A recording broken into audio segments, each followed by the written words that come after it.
ഈ കർക്കിടക മാസം എനിക്ക് ഭയങ്കരമായിട്ട് ഇഷ്ടമുള്ള ഒരു മാസം കേട്ടോ. കാരണം വേറെ ഒന്നുമല്ല, എന്തോ ഒരു ദൈവികമായിട്ട് അല്ലെങ്കിൽ ഒരു ദൈവത്തിനോട് കൂടുതൽ അടുത്ത് നിൽക്കുന്ന ഒരു മാസമായിട്ടാണ് എനിക്ക് തോന്നാറുള്ളത്.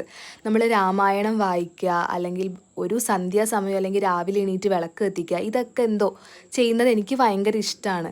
ഒരു മനസ്സിനൊരു സമാധാനം തരുന്ന ഒരു കാര്യമാണ്. അതുപോലെ തന്നെ നമ്മൾ വീടും പരിസരവും എല്ലാം കർക്കിടകം ആകുന്നതിന് മുന്നേ വൃത്തിയാക്കി ഇടണമെന്ന് പഴമക്കാർ പറഞ്ഞ് ഞാൻ കുറേ കേട്ടിട്ടുണ്ട്.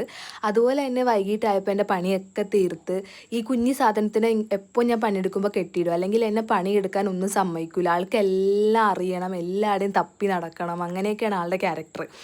അപ്പോൾ കുളിയൊക്കെ കഴിഞ്ഞ് കഴിഞ്ഞ് ഈവനിങ് ആണ് അമ്പലത്തിൽ പോകാൻ പറ്റിയത്. കാരണം വേറൊന്നുമല്ല, രാവിലെ ഡ്യൂട്ടി ഉണ്ടായിരുന്നു. ഡ്യൂട്ടിക്ക് പോയി കഴിഞ്ഞ് രണ്ടാളും ഫ്രീ ആയത് വൈകിട്ടാണ്. അപ്പോൾ ഒരു വൈകിട്ട് ഒരു 6 മണിയൊക്കെ ആയപ്പോൾ നമ്മൾ അമ്പലത്തിൽ എത്തിയിട്ടുണ്ടായിരുന്നു.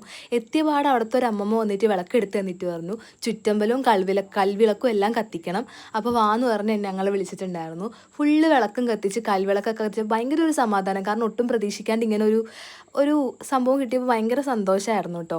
അതുപോലെ തന്നെ ഈ മാസം നമ്മുടെ രാമായണം ബുക്ക് വായിച്ച് തീർക്കണം എന്നാണ് എൻ്റെ ആഗ്രഹം. നടക്കുമോ എന്നറിയില്ല, എന്നാലും പരമാവധി ശ്രമിക്കുന്നതായിരിക്കും.